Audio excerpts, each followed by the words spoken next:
يا رب قربنا وباركنا لنعمل صالحا في يدي رسالة التغيير. Assalamualaikum warahmatullahi wabarakatuh. Alhamdulillah rabbil alamin, wassalatu wassalamu ala asrafil anbiya'i wal mursalin wa ala alihi wa sahbihi ajma'in. Asyhadu an la ilaha illallah wa asyhadu anna Muhammadan abduhu wa rasuluh alladzi la nabiyya wa la rasula ba'da. Qala Allah ta'ala, a'udzu billahi minasyaitonir rajim. Ya ayyuhalladzina amanu taqullaha wal tanzur nafsum ma qaddamat lighad wattaqullaha innallaha khabirum bima ta'malun. Shadaqallahul azim. Sahabat yang dimuliakan Allah, pernah suatu ketika Rasul sallallahu alaihi wasallam menyampaikan suatu kisah kepada sahabat. Secara sederhana saya ingin mengatakan kisah sepotong kayu. Kisah ini terjadi pada masa Bani Israel, ya.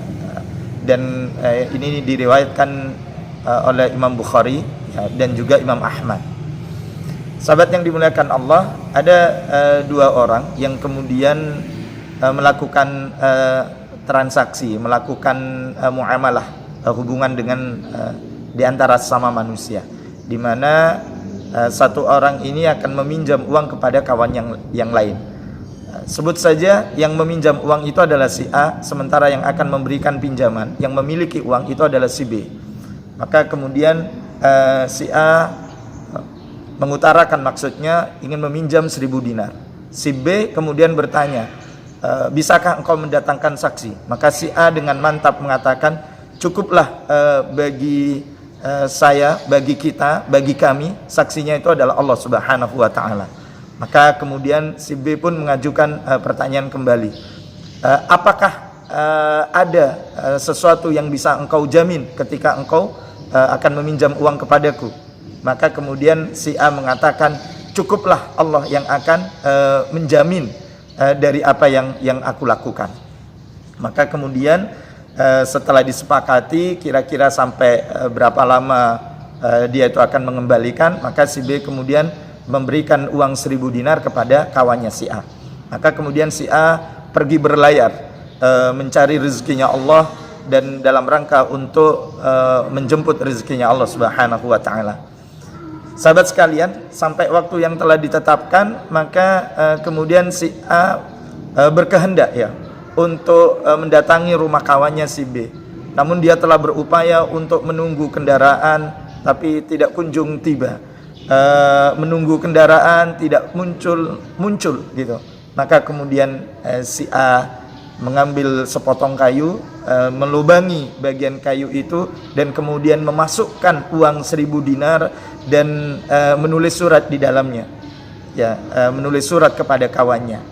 Maka kemudian si A memohon kepada Allah Subhanahu wa ta'ala, ya Allah, sungguh saya telah mengupayakan untuk memenuhi apa yang menjadi janji saya kepada kawan saya, tetapi sungguh engkau pun juga mengetahui saya telah berupaya, tetapi saya pun tidak bisa untuk menemukan kendaraan agar bisa sampai ke rumah kawanku. Maka kemudian setelah itu kayu itu dilempar, dan juga berharap, ya Allah, sampaikanlah kayu ini kepada kawanku, dan saya yakin bahwa engkau akan memberikan pertolongan kepada aku.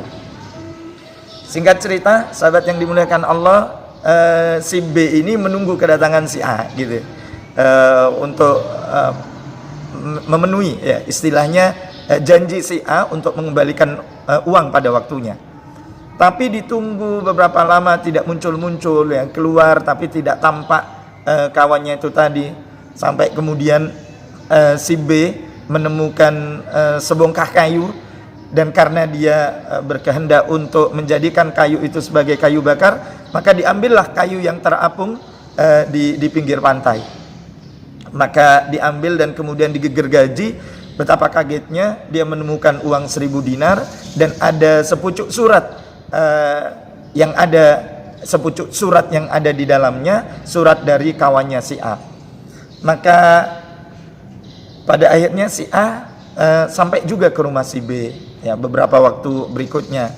Kemudian si A memberikan uang 1000 dinar kepada si B sebagai bentuk hutang ya, yang telah dia pinjam kepada si B. Tapi kemudian si B teringat bahwa dia pernah menemukan sepotong kayu, dan dia bertanya, wahai sahabatku, apakah engkau pernah mengirim sesuatu kepadaku? Ya.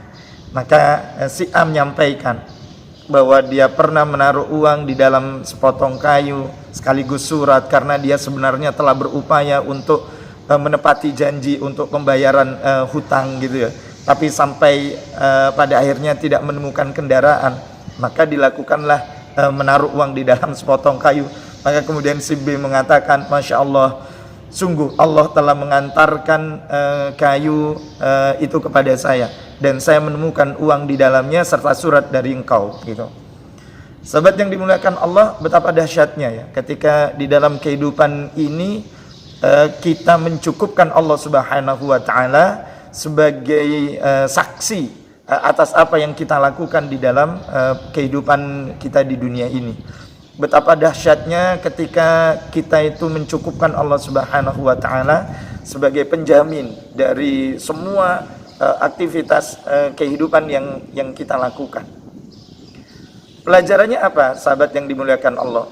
Betapa ketika ada seseorang yang beriman kepada Allah membutuhkan pertolongan kawannya yang lain, dan sementara kawannya yang lain itu sanggup untuk memberikan pertolongan dengan cukup menjadikan Allah Subhanahu wa taala sebagai saksi dan mencukupkan Allah Subhanahu wa taala sebagai penjamin, maka tuntaslah, maka Allah memberikan jalan keluar atas persoalan-persoalan kita. Wa may yattaqillahu yaj'al lahu makhraja. Subhanallah. Dan adanya kesungguhan ya dari si A ya untuk menepati janji ya di tengah situasi dan kondisi krisis, memenuhi janji dalam konteks kekinian, maka sejatinya memegang janji, dan apalagi saksinya itu adalah Allah, dan apalagi penjaminnya itu adalah yang akan menjamin dari sebuah aktivitas kita itu adalah Allah, maka kita tidak akan pernah bermain-main dengan janji yang pernah kita ungkapkan. Kita itu tidak akan pernah bermain-main dengan janji yang telah kita lontarkan kepada orang lain. Maka memenuhi janji itu adalah sesuatu yang pasti ya, harus ditunaikan, karena Allah Subhanahu wa taala kelak akan meminta pertanggungjawaban dari janji yang telah kita berikan, dari janji yang telah kita ungkapkan ya. Karenanya sahabat yang dimuliakan Allah Subhanahu wa taala, si A, si B ya, keduanya sama-sama beriman kepada Allah. Keduanya sama-sama menjadikan keyakinan mereka kepada Allah itu mutlak ya, bahwa ketika hati, ketika pikiran, dan ketika perbuatan yang mereka lakukan diserahkan kepada Allah Subhanahu wa taala, maka Allah itu akan senantiasa menjaga. Allah akan senantiasa memberikan pertolongan. Allah akan senantiasa memberikan kemudahan di dalam menyelesaikan suatu aktivitas di dalam kehidupan di dunia ini. Kalau saja dalam konteks kekinian ya, kita setiap kali berjanji dan sungguh Allah itu pasti mengetahui dari janji yang kita ungkapkan itu kita tunaikan, maka insya Allah itu adalah sebaik-baik perbuatan. Sebaliknya, jika kita berjanji dan bahkan dengan mengatasnamakan Allah Subhanahu wa taala dan kemudian kita ingkari, maka sungguh itu adalah seburuk-buruk perbuatan. Kesungguhan kita di dalam memenuhi apa yang telah menjadi janji kita dengan sesama manusia, itu kita upayakan, kita tunaikan. Terlebih ketika kita itu memenuhi janji kita kepada Allah Subhanahu wa taala. Qul inna salati wa nusuki wa mahyaya wa mamati lillahi rabbil alamin. Maka kalau kita itu berupaya memenuhi janji sebaik-baiknya dengan Allah Subhanahu wa taala, maka fa insyaallah kita pun juga akan berupaya memenuhi janji kita dengan sesama manusia. Tapi kalau kemudian kepada Allah saja kita itu sederhana untuk ingkar janji, Maka jangan berharap dengan manusia kita itu akan mudah juga untuk memenuhi janji. Dan kalau kemudian kita kepada Allah berani ingkar janji, apalagi kepada manusia, ya. Kalau kepada Allah saja kita itu tidak takut dengan apa yang kita lakukan, apalagi ketika kita memperlakukan manusia, maka tentu bisa jadi kita akan berbuat zalim kepada manusia. Na'udzubillah min dzalik. Semoga Allah menjaga kita dari melakukan kemaksiatan kepada Allah. Amin ya rabbal alamin. Wassalamualaikum warahmatullahi wabarakatuh. رب قربنا وباركنا لنعمل صالحا في يدي رسالة التغيير